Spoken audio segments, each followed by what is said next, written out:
Hey y'all, how y'all doing? Happy birthday to you.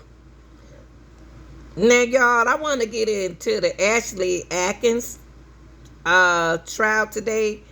Um there was a lot of smiling and and the tone, the volumes was so low, you couldn't even record it.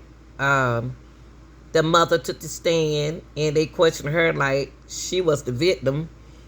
Um I don't know what they were trying to do, what they're trying to do, but we do want justice for Ashley. So what I'm going to do is give you the news version of what happened today, because it was very low, y'all, and people was taking this stand that we couldn't even hear their name.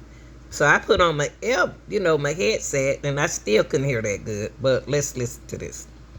Suspected in the disappearance of a woman from Warren, finding out if he will go to trial for her murder. Welcome to 7 News Detroit at 6. I'm Carolyn Clifford. And I'm Mike Duffy. Thank you for joining us. 32-year-old Deandre Booker of Roseville faced a judge today. The ex-boyfriend of Ashley Elkins is facing a list of charges, including first-degree murder and tampering with evidence. Elkins was last seen leaving her home in Warren on January 2nd. 5 days later, police recovered Ashley's car and searched Booker's apartment later that night. Booker was arrested the next day on January 8th and was arraigned on the 9th. Now, investigators began a search for Ashley's remains on January 14th that lasted for days at a Lenox Township landfill. Ultimately, the search came up empty. 7 News Detroit reporter Darren Cunningham was in court and is sharing the evidence police discovered. The defendant in this case, Deandre Booker, refused to sit during the hearing. When the judge told him he can sit if he would like, Booker just stared at him and gave no response. You can sit if you wish, but if you don't want to sit.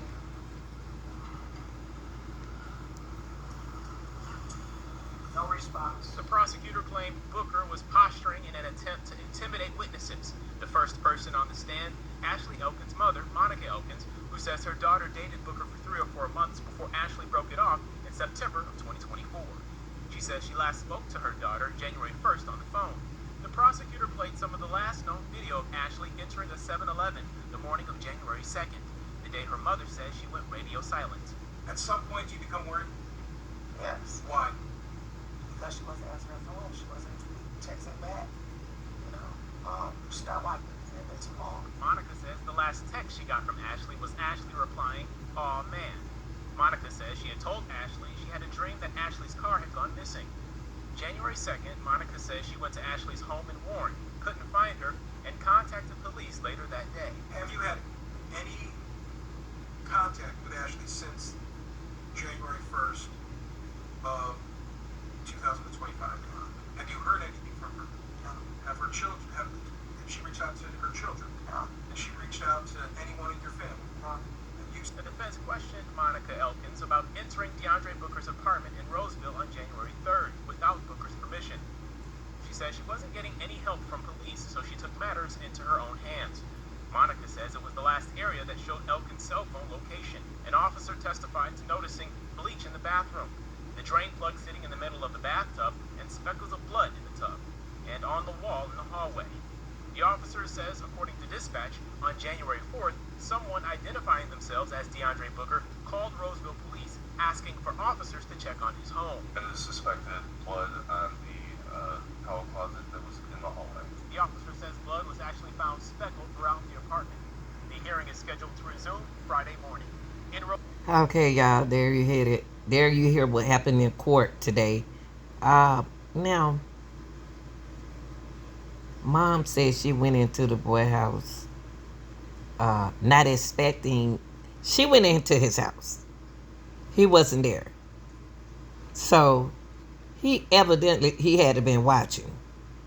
He called the police and told her that somebody broke in his house. And blood was everywhere. I wonder why did the mama go in that house like that? She said she didn't get no help from the police, but that's not a good thing to do, people. I know you're concerned about your family members and everything, but don't take the law in your own hand, because it could be set up to where it looked like you did it and they didn't do it. You know what I mean? But the mom, when the mom I wouldn't dare think that she would do this to Ashley. Anything she'll try to say Ashley. But her instinct was to go in the house, and it's a lot of stuff that they found, and that's when the police did their part. So I'm with the mom on that, but try not to take the law in your hand. Y'all like, share, and subscribe. Make sure you join the channel. Love y'all, and I'm out.